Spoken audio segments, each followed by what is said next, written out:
Welcome to the Macworld podcast. I'm Roman Loyola, joined remotely by Michael Simon. Hello. I'm in studio with Leif Johnson. Hey. And our producer, Dan Matsuoka. Good morning, everyone. Dan's probably the most important man in the room. I always am. That's Because- that's definite.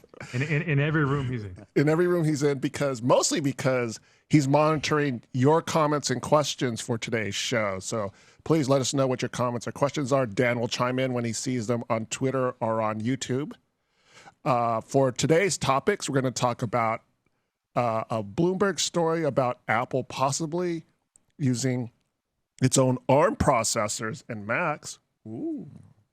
The iOS 11.4 beta was released with two features that people have been waiting for a long time. But first, the man of the hour is Leif Johnson. Leif Johnson, who has been working diligently with the new iPad. He's been working on it for the past week. So we want to talk about the new iPad to start with. He's going to write the review for us, which we'll post sooner than later. Okay. So, but if you have any comments or questions regarding the iPad, Leif has spent a week with it. Let us know what you guys think. If you have one, let us know what your impressions are. If you're thinking about buying one, what questions do you have? And we'll try to answer them. So, Leif. Yes. Tell us about the new iPad. Well, okay. So one of the things, Apple was really positioning this as a tablet for schools, and Apple has this idea that you can combat the Chromebooks with this. Now, it is a wonderful iPad. I will say that I think it's amazing. I normally have a 12.9-inch iPad Pro, which you've probably seen me use on here before. I've used it in our Apple Arcade show. But lately, because this thing's so light, and now that it has Apple Pencil support, I find myself using this a lot. I've been happy while I've been working on it this week, so I just leave my iPad Pro at work here. So it's that much, and I think that I am an actual avid Apple Pencil user, and I think that simple addition makes such a big difference. And a lot of essentially it gives you the whole experience of using an iPad Pro. Now you're missing out on certain features like the True Tone. You got the ProMotion display, which is actually good for the Pencil in that it gives you less latency. But the Pencil already has very low latency, and it's you might be able to see on a YouTube video that we posted last week. I was showing the difference, and it's just amazing. And considering that this is just a $329 iPad, and it's $299 if you're a student. But look at this. It's just that there is no real noticeable latency. It's beautiful. It works. Put great. it more in front near the mic so that people see it. And so I was trying to see like where I right could here? actually write. Yes. Yeah. So you showed how it was in the YouTube video. How does it compare against the newest iPad Pro? And the new iPad Pro will have the ProMotion, and so what that basically means is, and it's really nice if you're an artist and stuff. So if you're doing really precise things, you'll see a better, it has less latency. But when as you can see here, it's very quick as it is right now, and this is about the same latency as my original first generation iPad Pro.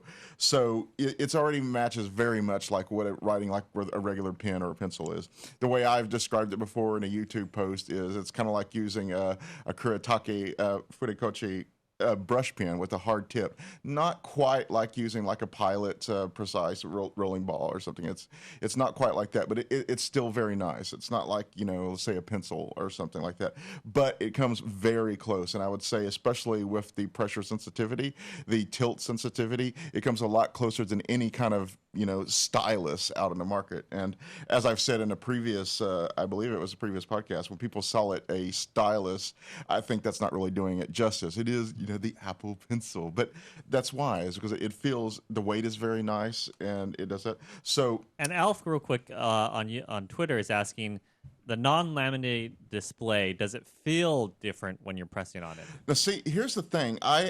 When I actually write on it, I've noticed very little difference. If for people who don't know, this does not have a laminated display like the iPad Pro, which means that there is a very, you can actually see it if you know what you're looking for, but there's a little bit of space between the actual glass and the display. And on a laminated display, yes, there is like no space on it, but here there is a little bit of space. Okay. And so because Oh, I see what you're saying. yes, so this is non-laminated, so it has that little bit of space. But when you're writing directly on top of it, it is doing exactly what I want it to do. So it's not. It is making the exact lines where I want them with the makeup. So there is that. Now, if there's anything that I've noticed where that it makes a difference is it's a little louder to type on when you're typing quickly with a pen, and I think that's kind of like the echo of that extra space in there. So if I'm typing, if I'm writing much like I would with a pen on here, I don't hear it. You're going to hear it a little bit more. Trust me, by comparison, it is. I was doing it in the office the other day, and people were looking at me. In the meeting the other day, and people were looking at me. Is that true, Roman? Were you giving him a glare? I don't think I was in that meeting. Yes. So I was off that day. Foiled yes. you, Dan. Yeah. Yes. On a scale, It was so loud it drove me away from the meeting. Right? on a scale of 1 to mechanical keyboard, where does it rate? Oh, it's not that. I mean, so if a mechanical keyboard was a 10, the original. Writing with a laminated screen would be like maybe a 4, and this would be like a 6. How Put it about that way? How about comparing it to the sound that the MacBook keyboard makes? Oh gosh, which it's sounds a lot like you're harder pounding than on that. somebody's. Yes. And Fergus Right. on Twitter is asking, how much would it have really cost to laminate the screen? I think that would have brought it up by at least another $100. That much? Yes. $100 wow. to laminate the screen. Maybe not. Maybe I'm wrong. I don't know. I'm thinking I have of no Apple. idea. That sounds crazy. They take. Oh, look at that. It's so I could see Apple justifying that being $100 more. But maybe I'm being cynical here. So. Is there a feel difference? No, there's no feel, and that's kind of what I mean. Is that even though there is that, it's when I say an extra space, it's very minimal. I think you're getting really picky when you make the the point, but it doesn't feel. Matter of fact, and a lot of that has to do with the smaller screen size. I think I prefer writing on this. It's nice because you got a full 12. The big display on a 12.9 inch. It gives you an idea like you're writing on a real sheet of paper. So there's that. But just casually writing with this on my knee. I prefer the feel of this, but in practice, the actual act of making letters and stuff, no real difference at all. And I think that's amazing what they've done, because that's an experience that a lot of people want, is writing, writing their handwritten notes, or more importantly, starving artists who don't want to spend all that money on a really expensive iPad Pro can now do this with Procreate, which is a very nice drawing app for a lot less money. It's something like, if parents want to give something to their kids to learn how to draw on using a digital device, they can get this, and it's a lot safer investment. Heck, if you're an artist yourself, it could be 40 years old and stuff. This is nice to jump into. All that other stuff, the True Tone display, the higher latency with ProMotion is going to be very nice. But with this, Apple kind of sees this as a learning tool and stuff. I kind of was joking that it's the iPad Apprentice, and as opposed to the iPad Pro. So we have a lot of comparison questions, and Okay. Arthur on YouTube is asking, is it faster than the 9.7 2017 iPad? And this kind of relates to what we shot yesterday. Yes, so it does have an A10 Fusion processor as opposed to the A9 in it, and that is the main internal difference. Other than that, you can't really see much of a difference at all. It's got this black strip on here, and that's like the only external difference between the two iPads. But we And the had black strip is because of LTE, Yeah, right? that's the Yes, That's the LTE, LTE antenna, yeah. And and that is the cellular. This is the cellular version.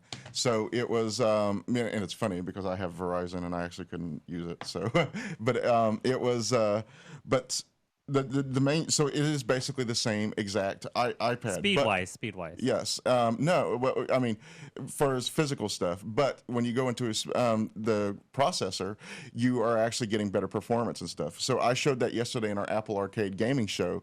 It especially shows up in things like Fortnite, which we played. It has better speeds, has better graphical performance. So Fortnite was a really good one because Fortnite, from what I can tell, doesn't really allow you to adjust the settings. If you play PUBG Mobile, it automatically puts you on the medium settings on the old 9.7-inch iPad, whereas on the new one, it boosts you up to high. And, while we were playing, and it was funny, we didn't really get in a big combat situation, so it was kind of hard to see how it would really do well and stuff, but it was handling it okay. But in Fortnite, the old iPad, last year's iPad, it was super pixelated. It looked rough, and I have screenshots comparisons for our review and stuff. And where it's side by side, and that will be going in our review. But it looked horrible, and whereas this iPad was much more like what you would be seeing when you play on a Mac or a console or something like that. You had shadows, you had much more detailed textures, and it's a pretty significant difference. And and I think games were a nice way of seeing that's how the processor interprets this stuff a lot more cleaner and crisper. So it's it looks beautiful on this iPad. I think it looks horrible on the previous generation, and that's a case in games where you'll especially notice a difference. Have you noticed it in apps at all? As far as starting up and everything, it has to make it boot up a little faster. But the A9 was already a good chip to begin with. I mean, in basic small stuff, and that's what a lot of stuff the iOS is aimed for. It runs pretty well. I there were a couple of games where I didn't even see any difference at all, which was kind of impressive. We did Hearthstone, looked about the same. I would say it looked exactly the same. And I'm sure at later levels, we tried Civ 6 yesterday. When you're getting to the end game and the screen's all crowded, I have a feeling this new iPad would probably perform a little bit better, but I couldn't actually import my cloud saves with the that I have on my iPad Pro for some reason, and so we weren't able to see like a late stage game. But at the same time, I guess what I'm trying to say is it still ran pretty similarly on those for Civ 6 in the early stages, so that was pretty impressive. So there's that, but there were definitely some games like Fortnite and PUBG Mobile, and which are two very, very popular games right now, especially on iOS, the most popular, especially Fortnite. You couldn't. There was a massive difference in the two, and so. And we also have some questions. How does it compare to the first gen iPad Pro? And see, that's actually what I have is the first gen iPad Pro, and it feels very similar in a lot of ways. When I did a comparison video talking about the lag, that's actually what I was using was the first one, and that was actually before ProMotion came out, and it feels exactly the same. I noticed no difference in actual feel and stuff going from that old iPad Pro to the new one. But the nice thing is this is a lot less expensive. How about speed wise? And the games it ran well. The iPad Pro. I mean, like if we're talking Fortnite, we're talking PUBG Mobile. It looks the same, and that means that in both of them it has the shadows. It has so that's nice. The one thing is that you will get a bit of a performance difference because an iPad Pro has 4 gigabytes of memory, whereas this only has 2. So that's an important thing to keep in mind if you're using really memory intensive tasks. What's the processor in the iPad Pro, the original? The original iPad Pro, I think was an A9. I couldn't be wrong. I think it was a 9X. Yes, a 9X. It would be an X because it was right. the Pro. It was an X processor. Yes, and so in the newer ones you have the A10X. Yes, so yeah. And then we have another interesting comparison question from Coral. How does it compare? How does it compare to the Microsoft Surface Pro? And we haven't heard anyone really talk about that comparison. What's that? Yes, Has anyone heard of that? They put it on in the NFL, right? It's on the.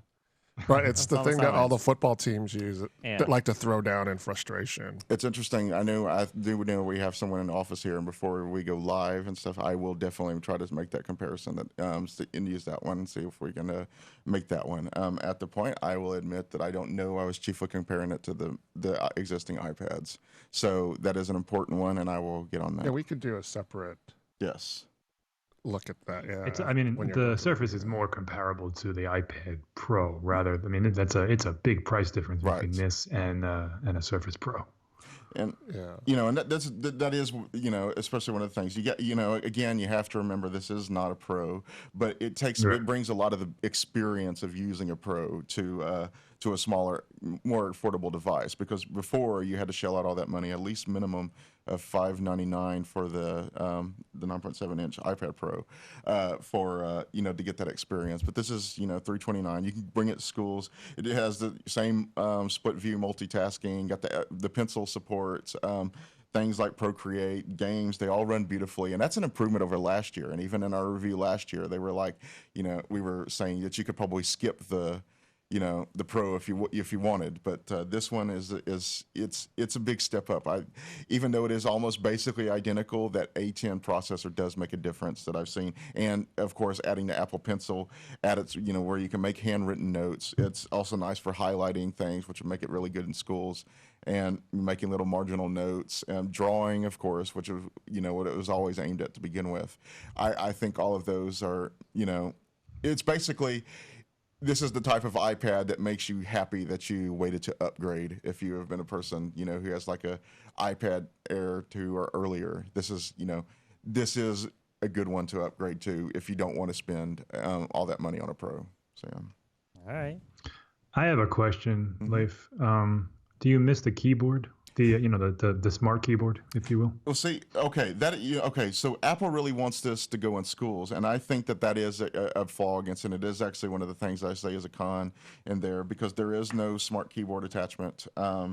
Smart connector to put a smart keyboard on there. So basically, if you were attaching a keyboard to it, you would be using a Bluetooth keyboard case. That means usually that you got to make sure that you charge it separately, that kind of thing. And sometimes you actually have to go to the process of doing it. Whereas a smart connector, you just slap it on there pretty much, and it mutually charges, and it's a very nice thing. But they didn't put that on there. I think they are intending you just to use the on-screen keyboard and stuff, which is kind of crazy. And that's the other thing. If you're getting this for schools, keep that in mind. That Logitech rugged keyboard that they announced cost $100. That Logitech Crayon that they announced, which is just for schools, that's another $49. So you're getting over. $400 with a $299 iPad for kids. Yes, I mean you're pushing $500 at that point. Exactly. Yeah. So you can buy a couple of Chromebooks for that, and seriously, I think this will last longer than a Chromebook. I've gone through several Chromebooks, because I actually did used to write on Chromebooks a lot, in the same lifespan of a well-used iPad. So I do think they're durable. But I've said before that I think that if a school administrator is looking at that bottom line and they want to see how much something's going to come, they're going to go for the cheaper price with the Chromebooks. And it's significant when you talk about outfitting an entire school. I mean, we're talking about thousands and thousands and thousands of dollars, and most public schools don't have that budget to spend in a single school year.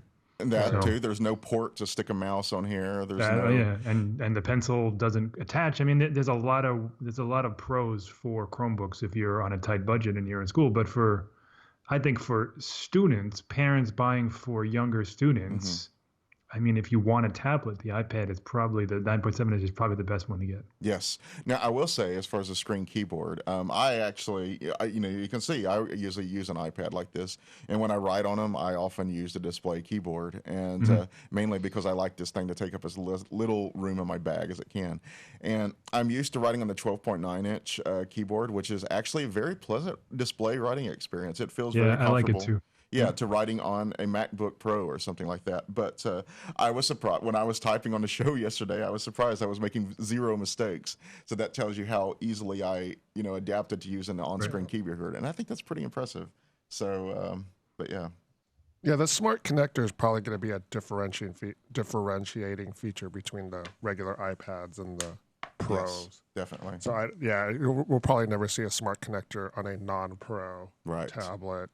Which is fine for a general use tablet. And by the way, I will say again, as a general use tablet, you're using this for a point of sale system, or you're just using it to browse content, play a couple of games, make some notes. This is fantastic. I love this device. And especially since it brought some of the key features of, of the Pro to a smaller iPad. I think it's amazing. For schools, I'm not sold. I think you're going to want a tactile keyboard that's built onto the device, and you're going to want mouse support, because as amazing as this thing is, it's not quite there yet, because you still got to hold it down a little bit to make selections and stuff. And that extra second, trust me, as a writer, a person who constantly moves around text and stuff like that adds up to a lot of time. Whereas a mouse, you just put it over there and you click it and it's done. All right. Yeah, so we have time for, I think, a couple last questions. All right. First, on YouTube, Arthur and RXL are asking about battery. Like, how does it compare from the previous from the previous iPad and the iPad Pro? And then I'm also wondering, will you choose this iPad over your iPad Pro, like carrying it around as your primary? As far as carrying it around as a primary, yes, I will say yes, I will. And, it might be nice to have, one of the smaller iPad Pro, so that's a thing as an option. But I don't really feel like I need it. Those things are bells and whistles and stuff. And if I really was like a pro artist or something, like my job was to actually make cover art or something like that, you're gonna want the Pro. You're totally gonna want the Pro. But for what I do, no, I think this is perfectly serviceable. And I like that it takes up more room. I like that it's lighter. It's it's very fast. Does I'm really impressed by this tablet. Don't get me wrong. Now, as far as, let's go back to battery life. There was one of those days I played games for a while, so a couple of hours. I watched a full movie on here, and it was 36 Chamber of Shaolin, and then I did that. I read part of a Kindle book. Most of the time, I keep the brightness cranked up, and I gotta say, it was still running fine after that. My older Pro, it's getting older, would not have survived that. I got to charge that thing up a lot, and that was the other thing. Is those things, take a lot of time to charge, so you have to have a good charger on that. No, I stuck this on thing. It was about ready to go again within 30 minutes, and which I thought was a decent amount of time, and I was surprised. But the battery holds very well. I mean, knowing Apple, as we should say, at this point in its lifespan when it's brand new. Yes, I was very impressed with the battery life. Last year's iPad, they say that it was about 10 hours is the same. Yeah. And I think it easily meets that goal, and especially with as much work as I was doing on it. Yeah, but pretty much every iPad ever has gotten 10 hours of battery life. Like that's been the rating, no matter. Mm-hmm. I think the 12 gets the same. Like that's just what it's been at the original and going forward. Mm-hmm. They've somehow managed to nail that 10-hour battery life, which is kind of the sweet spot if you're using it on a on a daily basis. If you're using it for your main device, about 10 hours, which is a little bit time for games, a little bit time for maybe watching some videos, a movie, doing some work, playing with some apps, keeping it on standby for a while. That's it's about right. You'll be at about 35% or so at the end of the day. Right. Yeah.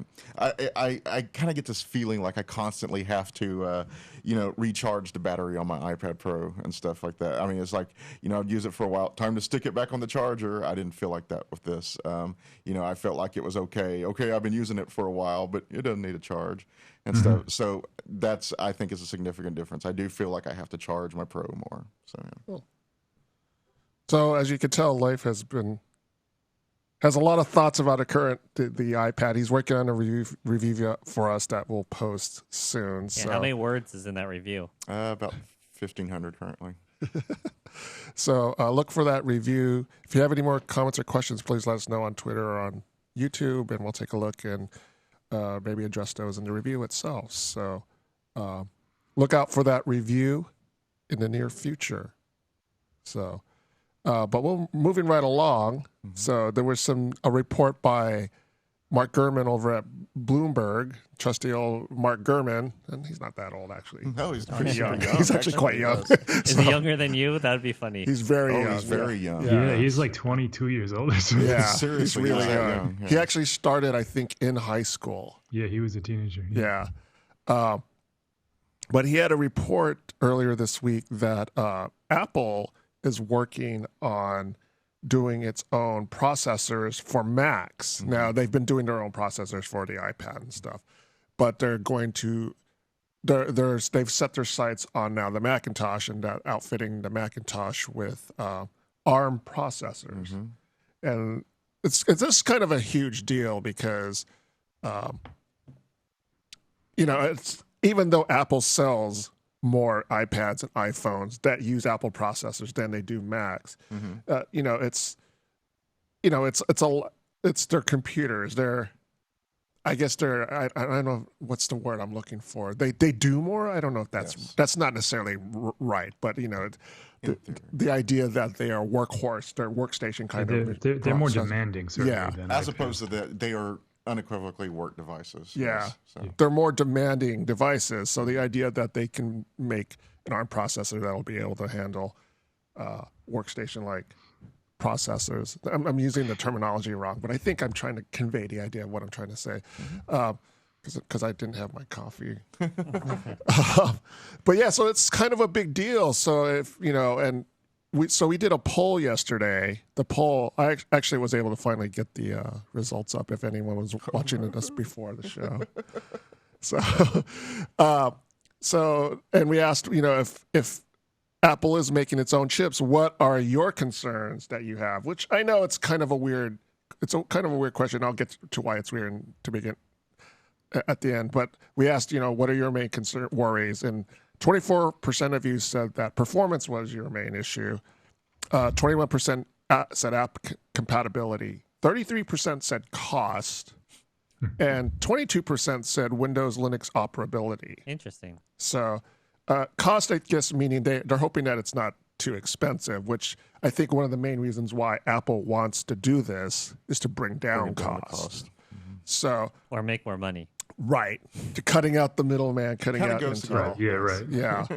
So, and I was talking to Gordon Maung, who's an executive editor over at PC World, and he's also like an Intel guy in the know. He actually wrote an interesting story for us today about Intel's announcements yesterday. If anybody was paying attention, Intel made some announcements of their next generation processors yesterday.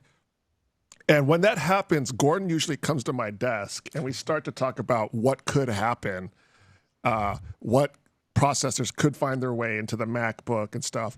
And so Gordon finally just decided, I'm going to write an article about it. And we posted it this morning. It's a fun article. It's all kind of, it's all just, making stuff up, predictions and stuff. But it's fun to see what could happen. Educated. So what could happen? Well, one of the things that Gordon brought up, which I thought would be really cool, is that there's this new, the Coffee Lake? The G processor. So there's this new, is it Kaby Lake G? Yeah. Kaby Lake G. That looks like it was made for the MacBook. We all said that back when they announced it like 6 months ago. Or when they teased it or whatever they did. Mm-hmm. It seems tailor-made for the low end MacBook, maybe the MacBook Air. Yeah. And it's essentially a CPU GPU in one. It's a quad core CPU. It looks like it's tailor-made for the MacBook Pro. But Intel has this new 6-core processor that's out. That's a mobile processor. And wouldn't it be cool if the MacBook Pro had a 6-core processor? Yeah, the Coffee Lake ones look awesome, but don't get your hopes up. Right. This is the problem. Is that Intel doesn't work with Apple the way it works with other OEMs, and that's I think the root of Apple's frustration and our frustrations as users is that Intel operates in its space. It has this little fiefdom, and it's been 10, 12 years now since Apple's been using them, but they're still like an outsider. And that's how it is. They're optimized to the point that they can be, but it's not optimized like an iPhone, like an iOS device. And they never will be unless Apple, says, all right, we're just going to do this. Maybe they leave the Mac Pro and the MacBook Pro Intel for a while, and I would assume that would happen because those are the more demanding users. But I think the MacBook and the MacBook Air, if it still exists, I think those are definite targets for a desktop ARM processor because what they're doing in the iPhone space is killer. I mean, they're benchmarking better than MacBook Pros, some of them. Yeah. I mean, it's not an apples to apples comparison. Right. You can't just shove an iPhone processor in a MacBook and expect it to do anything. But they're doing great things with chip fab, and they'd be crazy not to at least try. Right. So is this blaming Apple or Intel? Because Apple must buy as many CPUs as any other manufacturer out there, right? They probably buy tons. So you would think that they would have at least a really good relationship. So Apple sells about, we'll say, 4.5 million Macs per quarter. Yeah. It ebbs and flows. Sometimes it's 5 million. Sometimes it's 4. It's about 4.5. So that's what? 20, we'll say 20 million 18, Macs 18 a year. Million a year, something yeah. And that is only one manufacturer. Where I don't know the numbers of Acer and Dell and all those guys. Small, I guess. So it might be small. Apple's not number one. They have a Right. very small market share when it comes to PCs, and they are what? Maybe they're top five. Are they top five? Maybe. I think I I read mean, this Yeah. morning that was Apple makes up for 5% of Intel's Yeah, sales. Right. it's Yes. not. It's a very small percentage. Mm-hmm. But I don't know if it's Intel's. I'm not blaming Intel. I'm blaming just the fact that and Apple's focus isn't there. Right. So Intel wants a company that's gonna that their entire world is built around Intel products, and Apple's not that. So I think there's faults on both sides. Right. Yeah, I don't think there's any animosity or anything Yeah. there. It's simply the fact that, Intel makes more product for other vendors. And Intel also Yeah. might say, well, we need some control over your OS, and we want, and Apple's not going to do that. So, I mean, I don't know anything about the relationship, Right. but I do know that the newest Intel processors don't make their way to Macs for 10 to 12 months Right. sometimes. Yeah. So, So we have a couple questions on YouTube regarding processors. Philip first asks, if the Macs change processors, won't it leave old Macs stranded in old operating systems? I was wondering about So that. there's been Go ahead. so there's been sort of a historical precedent for this. So right. Apple has done processor transitions in the past. There was the 68,000 Motorola processor. I might be getting that nomenclature incorrect because I always get nomenclature names He's the incorrect. bad guy. So there was that back in the day. There was the transition to PowerPC of Motorola chips, and then there was also, and then I think like 12 years later, there was the transition from PowerPC to Intel chips. So, and those transitions went well. You had to use software emulation. There was Rosetta for the PowerPC to Intel transition. But they went relatively smoothly. Apple, They did, yeah. Apple worked with developers to make sure that their code was up to date. They gave them a pretty long lead time in terms of, or they gave them, I believe the announcement was made 2005 for the bigger change was the PowerPC to Intel because that's a definitely. huge architecture change. So it was announced at the 2005 WWDC. It was introduced and I think they were done by the end of the following year. Right. It was quick. It was pretty quick, and you were still able to use emulation, Rosetta emulation, And for it worked- years it worked after fairly that. well. Yeah. So it went relatively smoothly. So this gives, Apple's been there before. They have a lot of They confidence also that did they the can do OS it. 9, OS 10 transition, which was no easy Right. task. And There was they that as handled well. that well too. Yeah. So, so that brings me back actually to the poll where I said something about the comments that people left. There was, and Twitter, we're only allowed to give 4 answers option because a lot of people commented that they don't have any worries about a transition. A lot of people said, like Racetrack Fan on Twitter said nothing. He doesn't have any worries. And several other people were saying, I don't have any. One Twitter reply from Adam Mazinga said all these options are biased, and I didn't understand what he meant. And I think what he meant was you're assuming that I'm worried. Yes. There's nothing to worry about. I think a lot of people who are old timers like me who saw those transitions in the past and they went surprisingly smoothly for what was going on. Have no worries I think that this there's also a whole new generation of Mac users that don't know or care what chip is inside their machine. Yeah. The idea of clock speeds and all that stuff, like it's just not, it's not Apple's core user anymore. Right. So I personally, I don't have any worries about it either. I'd love to see an ARM-based MacBook end to end from Apple just to see what.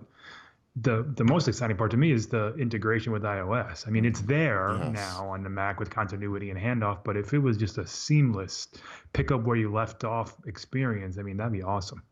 And the other thing is, as someone who uses both constantly, there are so many amazing apps for iOS, especially on the iPad and stuff. And you look at the App Store for Mac, and it's comparatively empty. A little bit, yeah. And so, there's so many good things, like there's a corkboarding app that I love, CardFlow, and I would love to be able to use that for planning on my Mac, but you can't. But so having something that would bring those two closer together, that it should be championed, in my opinion. So Delta on YouTube is asking, how well would Pro versions play with A processors? And I wonder if that just means if there's ARM processors. Yeah.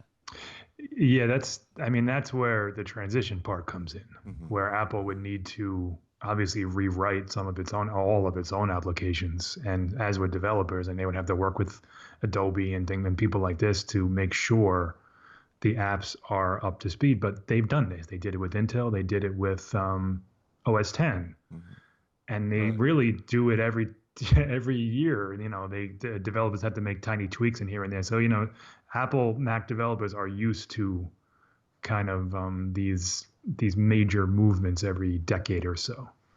So Gurman reported that in addition to this processor, as part of this processor transition, that Apple is working on something codenamed Marzipan, which I kept thinking about the. It's like a Google way of saying things too. Yeah. Strong. That's Homestar Runner. Homestar Runner. I kept thinking of Homestar Runner. But they're working on a technology called Marzipan that would allow you to use iOS apps on the Mac OS. Yeah. So, and we've seen iterations of Mac OS adopt iOS type features like Launchpad and other things like that. So, they're working on ways to make sure that your software is going to work. So, and you can already do that on Chromebooks with Android apps, and I was super skeptical at first, but it works surprisingly well with a mouse. Like the Chromebooks have a touchscreen as well, but even if you just use the trackpad, it's not like this awful experience that you would think. I've always thought that was stupid that Apple insist on that you can't use a mouse. Yeah, I agree. I mean, there's a lot of Apple people out there that kind of scoff at the notion that, an iPad isn't built for a mouse and Macs aren't built for touch, and that's true. But there is a ton of overlap just with the interface design. I mean, you design for touch, but you don't kind of disclude the notion that you could use it with a trackpad or with a pointer of some sort. I mean, what's the difference between a mouse and a finger? You're still pointing and touching things.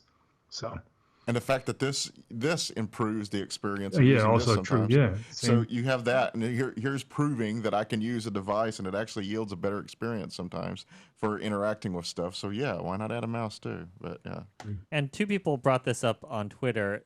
Would this mean goodbye dual booting? That was one of the questions that we brought up. Possibility. Or as one of the worries in the poll is Windows Linux compatibility. And Gordon and I were talking about that before the show. That the thing is, I wonder how big of a market that really is for Apple. Is it really that big? Because, I mean, maybe there's a sizable consumer. But where you would think that would make its mark is in an enterprise environment. And I don't think there really is a lot of penetration in the enterprise market for Macs in terms of because they want a dual boot and they want to use Macs. So I think it really is a consumer level feature that a lot of people like to use. I have no sense that it's a popular feature, and I know that's not going to be a popular thing to say, but because for a long time it was used as a marketing point for the Mac. Yeah, that's correct. Yeah. So, but whether you haven't heard anything about it in years. We haven't heard anything about it in years. I don't even know if it's on the website anymore. And so I don't know if it's really a selling point anymore. One of the reasons why consumers like to use Windows on a Mac is because of games. But the thing is, I think, especially with the Mac laptops have kind of lagged in terms of big graphic time. performance. Yeah. And games nowadays are so graphic demanding that I don't know if even the current MacBook Pro can keep up with those demands. Give you an idea, World of Warcraft, which is known as a game that most systems can run very well and stuff like that. The recommended settings on my last year's MacBook Pro, it is 4 out of 10. That gives you an idea. The recommended settings of World of Warcraft are 4 out of 10. average. And does yours have discrete graphics? It's kind of disgusting to me that it doesn't run that well. So Yeah, well, that's a good point, Dan. That discrete graphics on the MacBook lineup are only available on the higher end models, Right. Yeah. the more expensive models, and I don't know how many. Those are models being bought by creative pros. They're not being bought by gamers. Apple, what is it? Whatever they're up to, 10 point, whatever Mac OS High Sierra is up to. I don't know the number, but they just came out with support for external graphics cards. Yes. 13. For, I was thinking about doing that for Apple Arcade. Right. Seeing how Yeah. it worked. Yeah. So clearly it's something that they understand that people want. But like I said before, I don't like any kind of a transition. I think would affect the lower end laptops and really just the laptops first. And I think we're years away from the Mac Pro whenever that comes out, and the MacBook Pros switching over from Intel to whatever the ARM processor would be called. And not that Apple cares at all, or even if our viewers care. Oh, but they care. Would that mean also no more Hackintoshes? I mean, It could, yeah. that's kind of the case now. I mean, it's tough to they don't make it easy to build your own Macintosh anymore. The Hackintosh is even more niche than people who want a dual boot Mac. So, yeah, Apple, yeah. If anything, Apple would be like, yeah, this is one reason to get rid of that. Right. It's how we can get rid of those Hackintoshes. Yeah. So, but I mean, it seems like boot camp dual booting might be something that they would sacrifice to move on to ARM. So Parallels of sweating. yeah. Well, I mean, this report could be where there's actually a new line of Mac that kind of runs a somewhat hybrid operating system, and they keep the MacBook Pros and the Mac Workstation Intel. I mean, it doesn't say it's going to be every Mac. Right. Do you think it would be like that Air, going in that direction where it'd be something really portable? Yeah. Yeah. Geared at people who their first Apple product was an iPhone, and they want something that has a different form factor, but kind of like a Chromebook or Chrome OS for that audience. I wonder if that's a good point. Yeah. It's a shift in Apple's like market. an iOS laptop of sorts. Right. People's entry point to Apple nowadays is through the iPhone. I know a lot of people who use the iPhone, but they're Windows users. Yeah. So that's their entry point. And so iOS is what's familiar to them. So yeah, it's an interesting time. We'll see. So supposedly these ARM processors won't happen until 2020. I wouldn't be surprised if they really are happening, that it wouldn't happen beyond 2020. Yeah. So that's a big undertaking for Apple to do. So, yes. But we have a few articles about this. So Mike Simon wrote an article on how ARM processors can make MacBooks exciting again. Jason Snell, who's a contributor for us, wrote a column about the whole transition process and what this could mean in terms of Apple's bigger picture.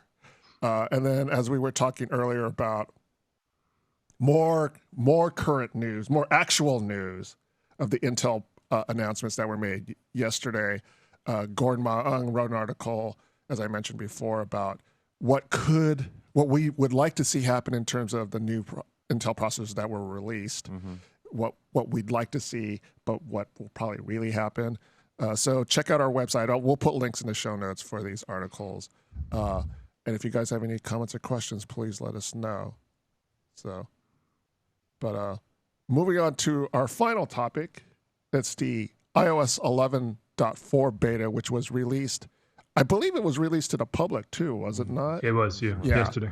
So Apple's been doing this thing where they release it to the developers, and then it used to take about a week before it went out to public beta, but they've been cutting that down dramatically now. Sometimes it's only this is kind of iOS 11.3.1.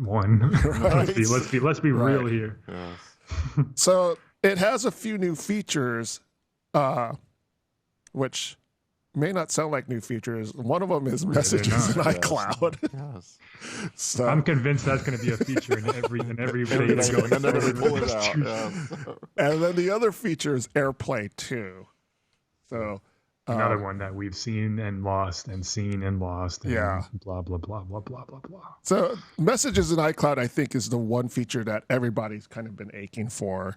So for people who aren't familiar, messages in iCloud is basically going to make it so that your messages are basically synced with all your devices. Which is how it should be. I don't know what's taking so long. Is it that difficult to implement this back-end system? I don't understand. I'm not an engineer, but Yeah. Right. If anyone has any insight as to, even just some guesses as to why this is difficult to implement. I think Apple is just petrified that they're gonna release this thing and everyone's messages are just gonna be wiped out. People are gonna freak out. So, but yeah, it's that annoying thing where you get your messages on your phone and then you see them on your Mac, but you deleted them. I mean, on your phone. they do that now. They just don't sync. Like you have to delete things in 3 or sometimes Right. 4 different places. Yeah. So, And supposedly, people, myself included, when I wrote that article about iMessages, there's been a recurring bug where people see their messages out of order, and basically people who have been using the beta, which when it hasn't been pulled, the feature hasn't been pulled, they do actually see their messages in the correct order, whereas some people who are just using the live release still to this day have that problem seeing messages out of order. So, Yeah. and then the other major feature is AirPlay 2, which HomePod users will be excited about. Any HomePod users watching? Both of them. I'm kidding. Oh, yeah, Mike is a HomePod user. Yeah, So. just you and Jason. Yeah, you and Jason Cross. So, I'm not buying 2 of them though. That's for sure. but yeah, if anybody is has a HomePod and is like aching for this feature, let us know. Well, keep in mind, too, that you can't even use it right now because the actual update for the HomePod hasn't come out. So it's just a feature. Oh, that's true. Yes. Yes. There was a firmware update last week when they came out with 11.3, and I swear it did nothing. There's nothing that's changed. There are a couple other features. So last week was Apple's education event where they revealed schoolwork and the ClassKit API. Those are in iOS 11.4 as well.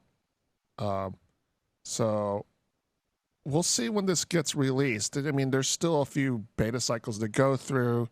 It's April now. Maybe. It's almost a full year since they announced AirPlay 2, people. We're getting close. So it seems like a long ways away from WWDC, but 2 months. it's only 2 months. Yeah, less than 2 months, really. But No, I'd probably about today. When's the keynote? The 4th or the 6th or something? Yes, before. Yeah, it's Yes. just about 2 months. Yeah. So, I mean, you would think that they would be Yeah, you'd think. showcasing iOS 12 by then. So, or maybe iOS not. 12 now Right. with messages in the cloud. But right. I'm sure Craig Federici will have a joke, a quip Right, about it. he'll of have a some quip sort. about Yeah. that. So, but yeah, if you want to get if you want to participate in the public beta, I am not in the public beta for iOS. Are you guys in the public beta? I did the last one, but I don't really see anything compelling to use this one. So, yes.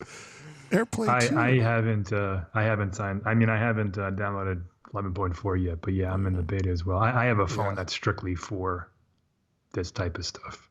Any of our viewers have the iOS 11.4 beta installed and have any let us know what your experiences are with them. That would be kind of cool to know. So simple. We haven't tried it. I think Jason Cross, our other staff writer, he probably has it installed, but he's not on today, of course. So, TJ says, I don't see a difference. Yeah. oh, really?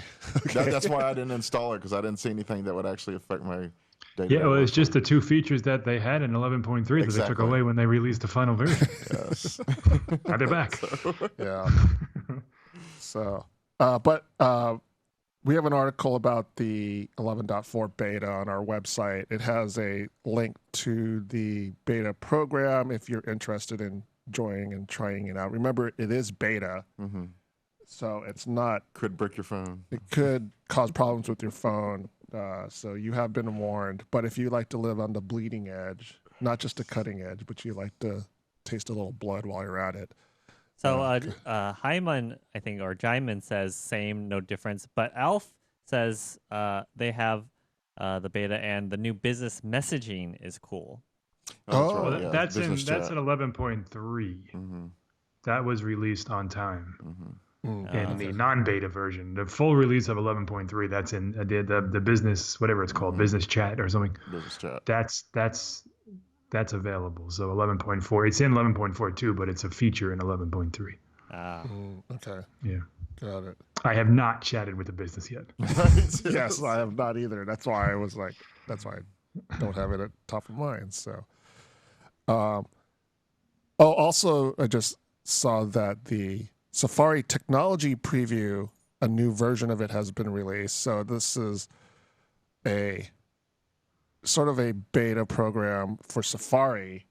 So if you're a web developer, and that might be something you want to look at. I don't know what's new in it, but I just saw on Twitter that it has been released. So if you're into Safari, if you're a web developer and you are developing for Safari, you might want to check that out, see what's been implemented in that. So that just about does it for this week's episode of the Macworld Podcast, episode 599. Yeah. Wow. We're almost at It's like an Apple price. next week. Do we is have a pizza 600, party next week? and we have nothing special planned for 600. I won't be here. That's special. It's so special that Mike is going to go on vacation. We may not be the best podcast out there, but we're one of the oldest. Yes, we've been out there for a while. So, but yeah, so episode 600 is next week. We don't have anything special planned, We'll come up with something. so maybe we'll come up with something. I don't know. Maybe not. Well, a piece of pie. But I'm trying to do the math. 600. If we averaged one a week, it's over 12. It's about 52 weeks in a 12 year. years. Come on, we can 12 do years. this. 12 years of the Macworld podcast. So that's a long time for. I think it was. Yeah, that's a long. That was time. pre iPhone. Yeah. Yeah. So Exciting. Apple Watch. Pre my employment as well. at IDG. yes.